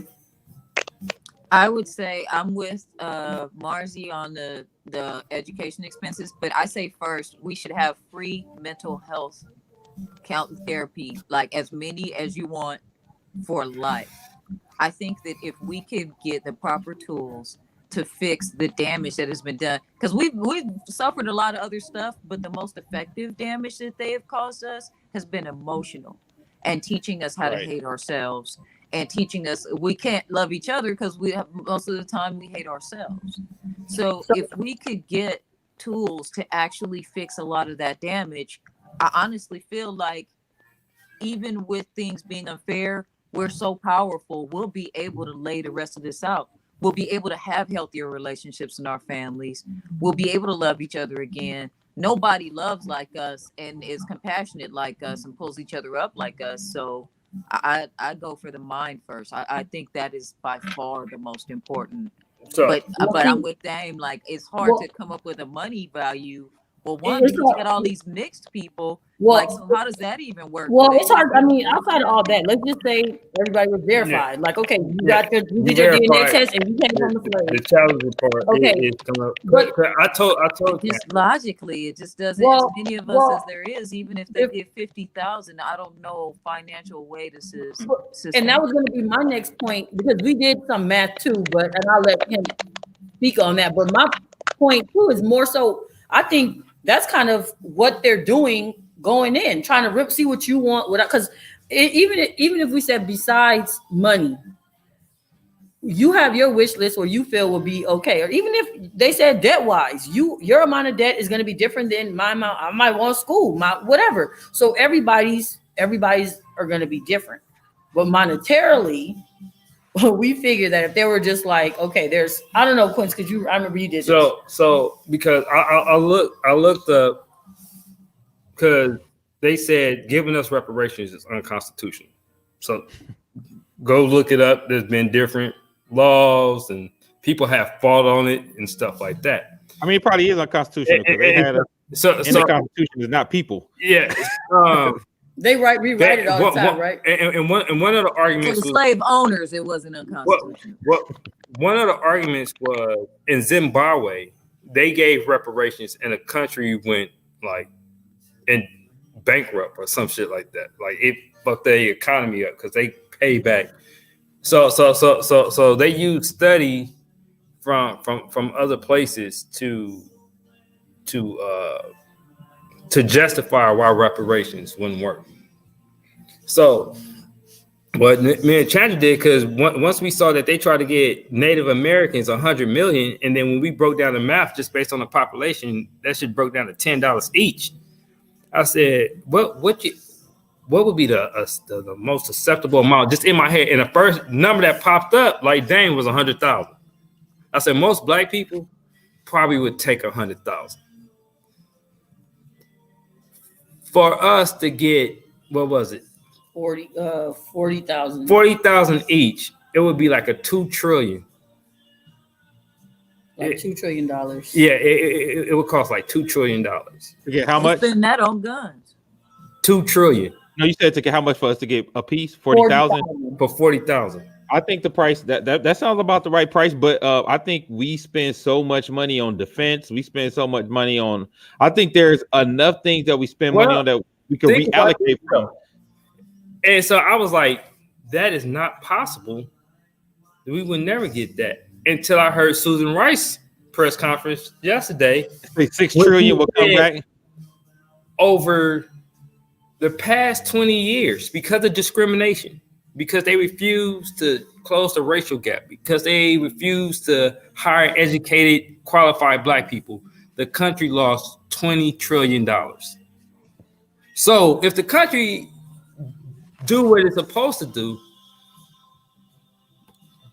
they can make up. So if they profit $18 trillion by giving us two, they can actually make that up by just to give us fucking 50,000 each. Well, for me, let me give you my my dream scenario, if you will. My dream scenario for reparations would be a mixture of Bernie's and Elizabeth Warren's plan and my man Andrew Yang, right? So for all black families, I would do a $1,000 UBI, universal basic income, on top of whatever they make for work. You get that $1,000, the extra $1,000 a month. Let's say for 10 years. Extra $1,000 a month for 10 years. Do you know how much that $1,000 alone, how many people that would help lift out of living check to check? Like not making people rich, but just lifting people out of living check to check. So a $1,000 universal basic income for 10 years, free education, free medical, and drop those student loans. That alone, do you know how much those three things will close the wealth gap for all of us and make all of our lives better. And that's not even something that the government, outside of the $1,000 universal basic income, it's not a lot of money to do those other things, because those are other services that if you put them in place, because most of them in our place already, you just have to adjust them, right? Those are all things I think you can do without giving a big cash payout, right? Like like you say, like the true $2 trillion number will scare the conservatives or whatever. But if you say, all right, give all the black people a universal basic income, because I know they was talking about trying to do it for any family that made under $1,000. You know what I'm saying? I mean, under 100,000. So they were saying any family that makes under 100,000 should get an additional $1,000. So I think you should do that, and if you did that, then I think black folks should get an additional 1,000 on top of that. Well, in case in point, the reason why I know black folks listen to dollar amount, because when Bernie said, "I don't think it should be given like a just sign a check off," that's when black folks fell off of Bernie. And I was sitting up there like, dude, Bernie is the person that we want. Yeah, because we would have been long-term plan. with his long-term plan, we benefit 95% off his policies. Well, the problem was, like you said, people wanted him to say, "I'm for reparations, and this is how much black people should get." And when he didn't say that, so many people turned on him because it was so much. He was talking about a bigger picture, and I think he was talking about more like what I'm talking about, of like, yeah, he was, like canceling debt. Getting your credit score right, helping you with housing, because I think these are all things that lead more to generational wealth than just a big check. I mean, right? Closing the wealth gap is what we want during our time. I mean, just getting rid of student debt complete, because Bernie wants to forgive student debt completely. Just that right there would have made a huge difference. I think equalizing housing values also. Like if we're in California, whether you're in Gardena or Beverly Hills, I think if you're in a 3-bedroom, 2-bathroom, it should be comparable to a 3-bedroom, 2-bathroom in another place.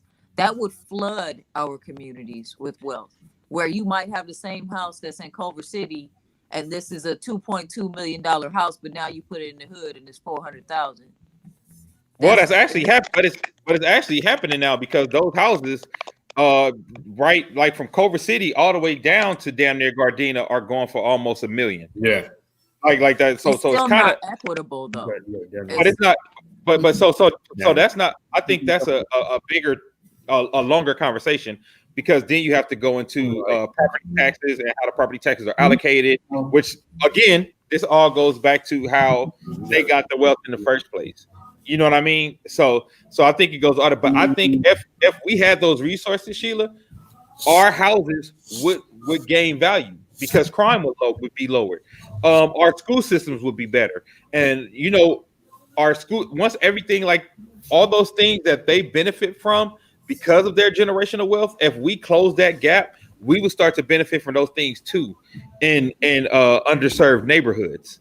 You know what I'm saying? Because right now, because of, like, it's so crazy how that big wealth gap is responsible for so much.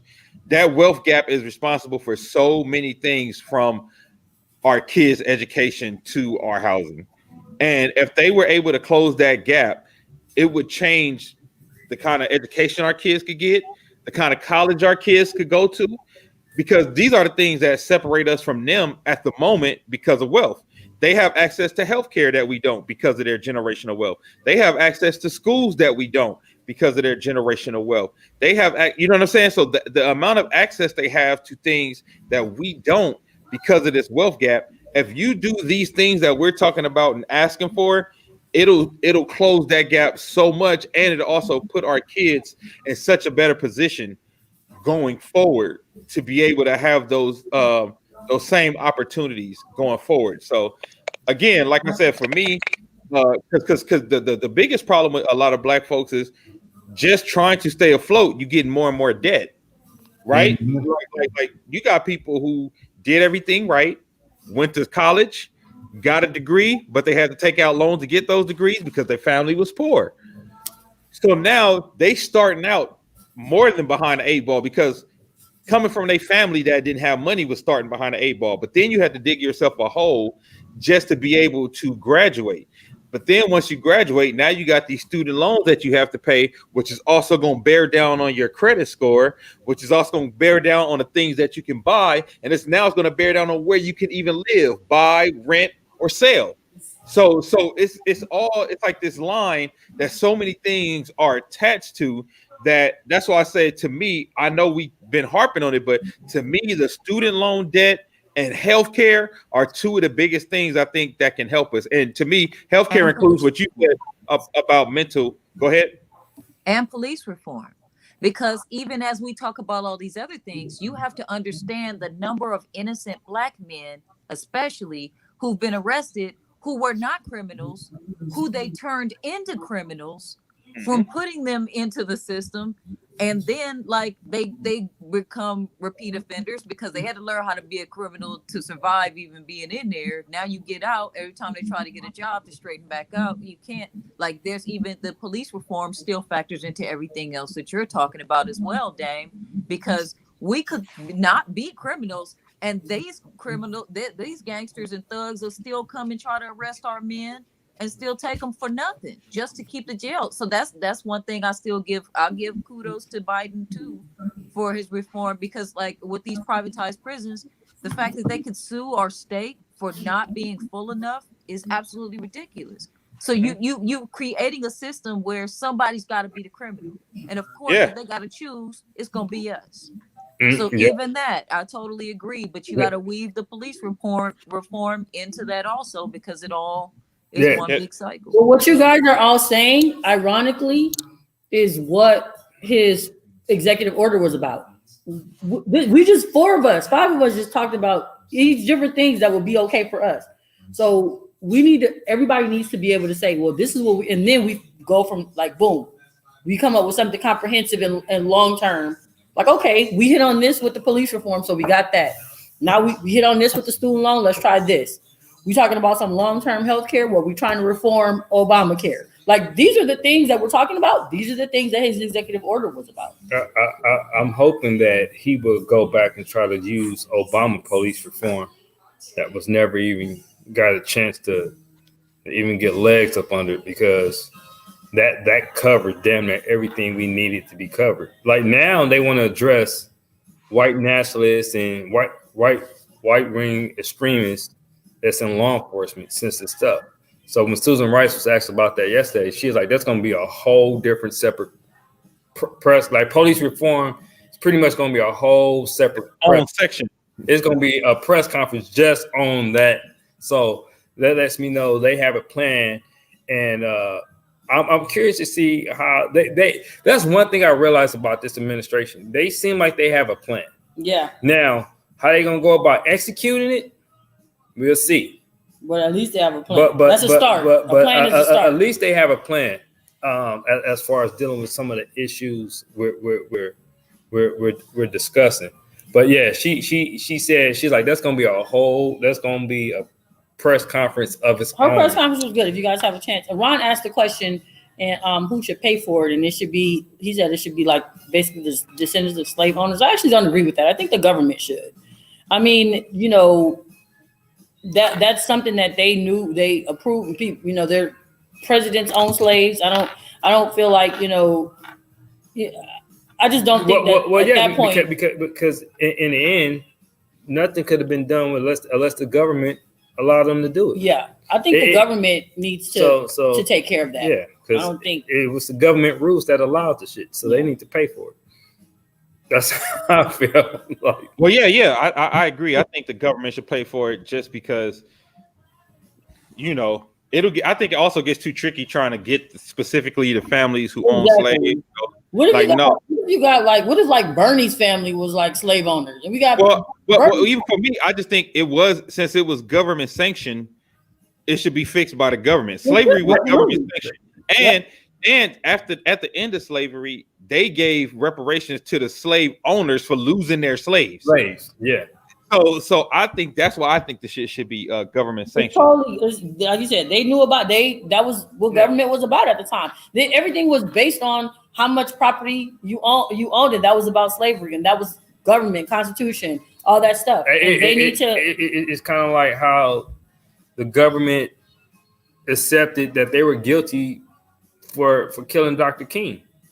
Now, honestly, I believe that Dr. King was killed because he started getting into union stuff, which was definitely mafia stuff back then. It still is to this day. But in the end, the government allowed that to happen. They knew every step Dr. King was doing. They knew every phone call, where he was going to be, who he was going to be. So in the end, they allowed the shit to happen. They just as responsible as the person that pulled the trigger. So, it's their route. They allowed the shit, so they should pay for it. Yeah, that's how I feel. All right, so he man, got that killed was for linking up with Malcolm. yeah, absolutely, and that was a great conversation. But I want to get into this quickly before we get out of here. Gavin Newsom is feeling the heat because he had his vineyard open and he had closed everybody else down. So I think his move to fake reopen Los Angeles was a way to try to get that heat off of him. But he fake open Los Angeles, but then said we're gonna go back to the tiered system, and the tier system still say can't nobody open up. What y'all think about that? I mean, it's stupid anyway, because they come up with this stuff and then don't enforce any of it. Like where's his vineyard? Where's his vineyard? Where's his vineyard? It's up north. Is it so? Are they on stay-at-home order? Where it was supposed to be, yeah. Like, cause remember, all of California was supposed to be on stay-at-home. All of California, yeah. He effed up, but we do know that we felt like everybody's like, "Well, what's going to be different?" We know we don't feel like it's different because we've been on lockdown since freaking March. So going back to the tier system, like you said, okay, y'all can open, y'all, salons, whatever. Oh, it's based on projective data. Yeah, we was trying to save itself. Gavin, Gavin started off strong, but he kind of didn't, he didn't caught slipping because see what he have to understand is although California is a very liberal state. I think he got comfortable, and what we can't do is that bullshit we pulled off years ago when we got rid of the governor and then fucking elected our favorite movie star. That was weird.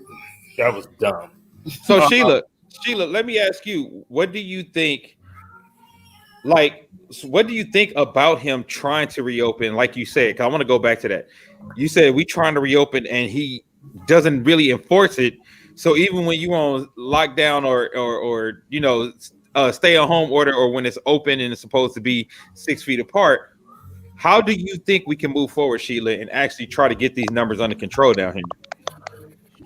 I think that the only real way to get the numbers under control is to take some money, get a whole bunch of tests, just like other countries have done, get everybody tested, quarantine everybody who comes up positive. And I really felt like this is something that we could have moved past within a month if we had done that. So why do you think they haven't done it? Do you think because it's been so politicized they haven't decided to do that? I think, my real opinion has always been that Trump works for Putin, and the plan was to destroy a country, and that was one way that he used to do it. That's just one of my theories. But the other one is that there's a lot of money being made off of these vaccines. So I think the plan was to let it run rampant so that you'd have to buy all of these vaccines. They're still getting paid for it. Even if we're not paying for them, they're not coming for free.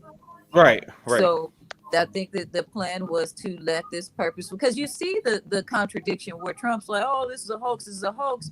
And then you see a recording of him saying, oh man, this is really nasty. It's airborne. We just haven't said, and I mean, like right before he came out and said it was a hoax. So that this was purposeful. I don't think it's just as simple as they're trying to make it like, oh, this is a Republican thing. I think this is about money. And I think this was about him being on his shit with getting this country destroyed. And I think that him trying to spark a civil war was the coup de grace, like just the final kick in the nuts to destroy the country. So, but as far as Gavin though, I mean that it is severely hypocritical for him to be up there living his best life and then telling all of us to stay home. One party is super spreader. That's it. It takes one person to be at your party to infect everybody up there. Even if you got tested, you don't know what they did right before they came to your party. Right. So, but it is just kind of silly. Like right now, I'm in DC. When I tell you DC is up You can go to the movies out here. You can go to the gym out here. People are at buffets. Like, it's insane. And That's great. So, people, what are the numbers like in DC? I don't know It's what bad. their numbers are like out It's here, bad. but I know that they're acting like these numbers don't exist. Yeah, it's bad.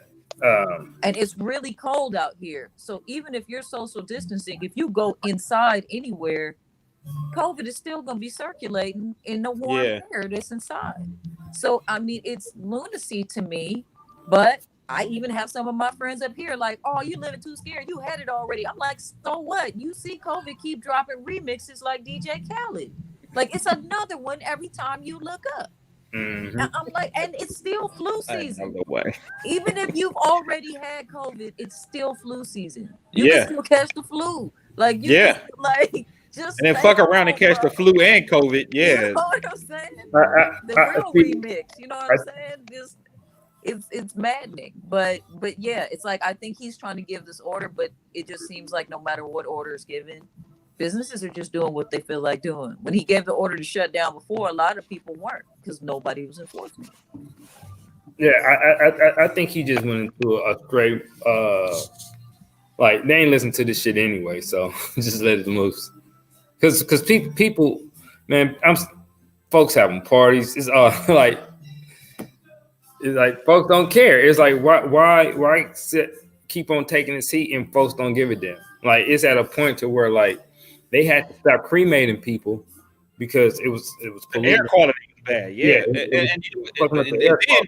And then they changed it to say, well, now we have to make an order where we can lower the air quality because we have to keep cremating people because we don't have nowhere to put these people. So they had to change the law to say, okay, well, we have to kind of let the air quality be lower for this reason. And you know, so I was watching the briefing and he was like, yeah, we're gonna lift the stay-at-home order and we're gonna go back to the tier system. And then they showed that shit, and all of California was purple, and there was like 2 little places that was like orange. Like, but and what pissed me off was I know he's doing this because of that heat he caught for having his spot open. Like, it's not even. Well, there's also I mean, that's obviously probably the number one, but then he also has to take into consideration too the economy, and also more people are getting vaccinated now. So I guess he's taking that chance. Like, all right, let's open. Let's see what happens. Maybe I won't try to recall me. I can go keep. You know what I mean? Yeah, I mean, because the people who are gonna do what they're supposed to do are gonna do that. We've been doing that regardless. You know, I'm not gonna just because they say, oh, now go ahead. I'm gonna go to a party because I haven't done that for a year. I'm not doing that because it's still not safe. I don't feel safe. Right. You know, I don't even feel safe enough to go to work. So I'm not doing that. So I think he just, like you said, he's trying to cover himself. Maybe the economy can kind of recover while we're working up there. More people are getting vaccinated. The cases are going down because I have been following it. The cases are going down. The ICU is at capacity. So that means it's about to, because people unfortunately are going to start passing. But because of like the Thanksgiving, Christmas, New Year's, all that those big chunks are going, then they're going to start going down. And with the vaccines, it's going to start going down. Yeah. So I think he's looking at projected data. I think the most telling thing for me this past weekend was COVID is that Trump really was about to let motherfuckers die. There was no plan. And then the only plan he sent aid to was Republican states that he liked. Yeah, that's crazy. A Republican state that he didn't like, F you. Like they said, like certain places he didn't help at all. Like you don't fuck with me, so I'm not sending you no relief. Yeah. So he was really prepared to let people die because he had beef. Hey, Trump is really a petty ghetto bitch. He really is. The shit he do, he act like a petty ghetto bitch, man. I've been saying he's petty forever, but that's more of a better description. That's more of a petty. That's more. I've been saying he's petty and ghetto, but you got to add that on. Hey, old girl Michigan said, the governor of Michigan said we didn't get nothing. You know, because he can't stay there. He was part of that plot to kidnap her, probably. Yeah. So, you know. All right, let's read this DM before we get out of here. I'm taking one from Uncouth because I want to ask the ladies about this. I read this shit today. So scenario: man man and lady have been dating for a while and things are going great in the relationship. They usually spend a few nights a week sleeping over at each other's homes. She rents a high-rise apartment downtown for $1,800 a month. He owns a nice house in the suburbs that is paid for outright. Her lease is expiring and it comes with a 10% rate increase, which will take her rent to nearly $2,000 a month. A conversation about moving in together came up, and they agreed that living together would be the natural progression of their relationship and would also give them the opportunity to hit their individual financial goals more quickly, since they would be sharing living expenses instead of paying double for everything each month. He presented her with a proposed budget based on 1/2 of the cost of the household's bills, along with a rental amount of $800 per month, and she was flabbergasted.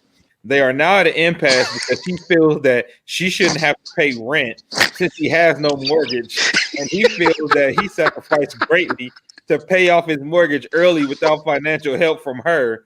So she should be happy because she is still saving thousands each month by living there. Let me hear from the ladies. They need to just break up because they are on two totally different pages. But you know what? For real, to be honest, I don't think that seems to be very involved, like financially, and I get advancing your financial goals. But until you're ready to really really seriously take something like that into consideration, I think unless you're like engaged or married, like I don't feel like something like that because they're it seems like okay, you need to be lucky that you saving. You don't even have no money. You ain't got to pay no bill, but you want to pay half the mortgage. Like, no. There is no mortgage though. That nigga will rent for him. You don't even pay half of something you don't even have to pay. So is that going into like a joint savings account? How are we advancing anything? Like I feel like it seems to be very involved to be for them. I don't think they're ready to move in together.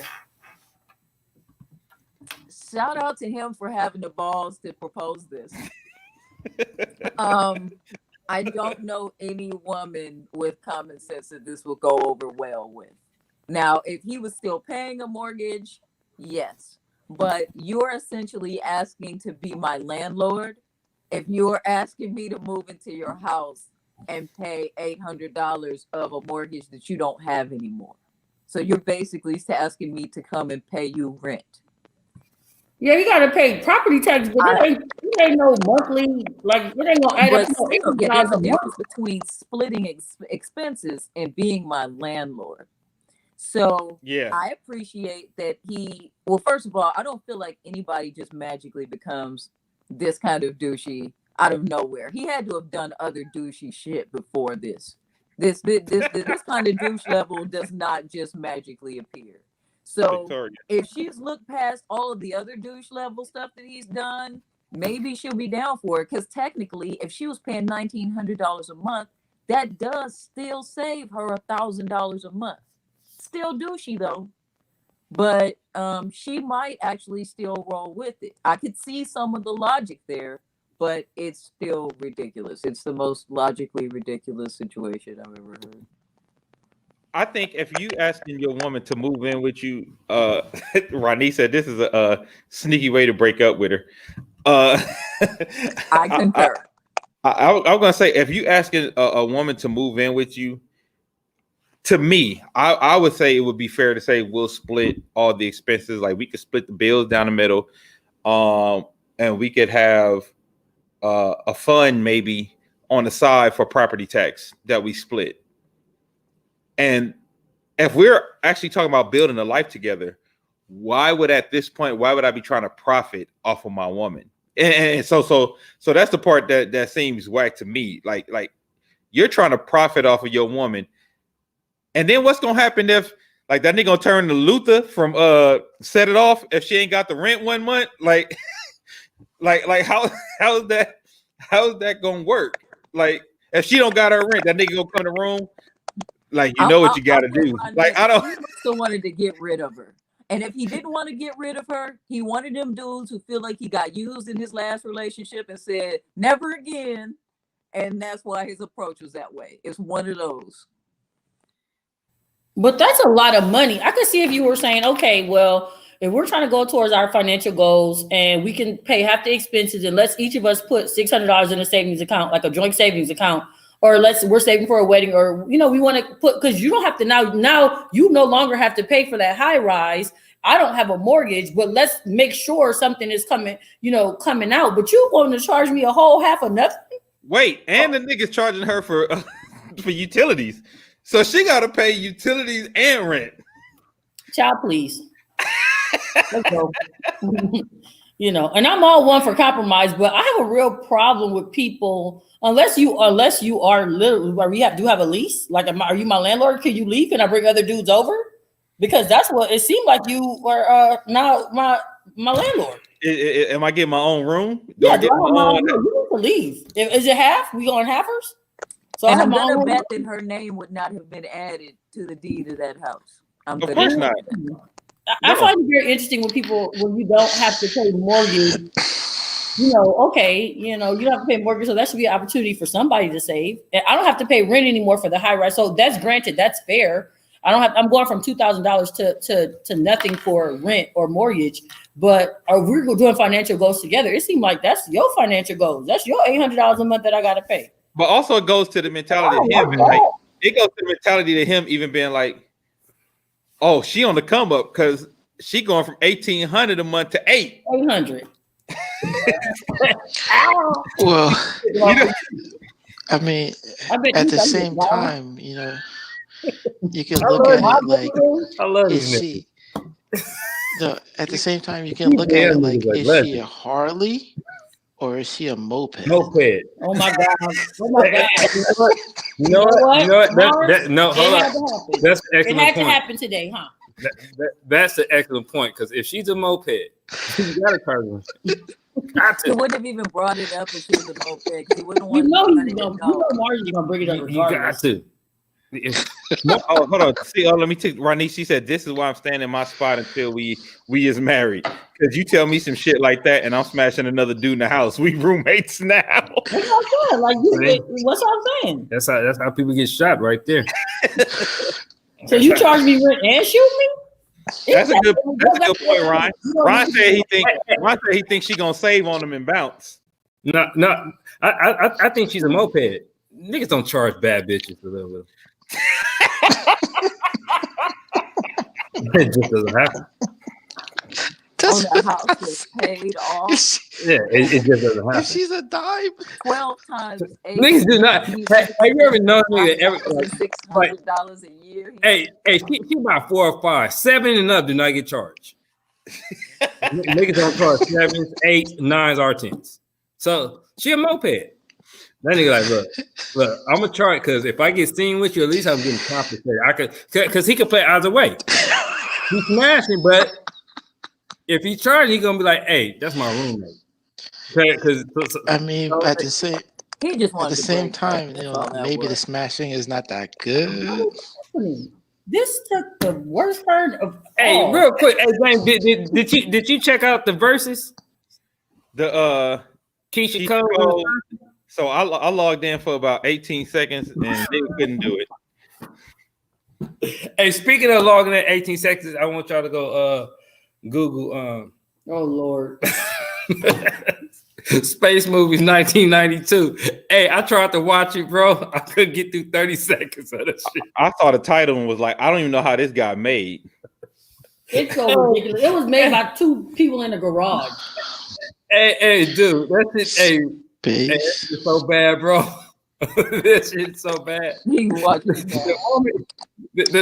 moment dude was like, gay niggas from outer space are from the planet Anus, I was done. I was like, I'm out. One of them name was Dildo. What? I'm telling y'all, It was the classic Oscar. in the 90s, man. It is not an Oscar. That shit should get an Oscar. A lot of drugs. Well, on that note, we gonna get out of here. Make sure you Google that and tell Quincy what you saw. Hey man, it was a really good talk. Thank you, everybody. And charge more pets, man. Ain't nothing wrong charging a woman, because if you get nigga see you with her, he gonna clown you. So you might as well charge. So that's what we walking away with today, huh? Charge the mopeds. I hope not. But it looks like we are. Dude, old girl was ugly. Niggas, I've never known a nigga to charge a bad bitch.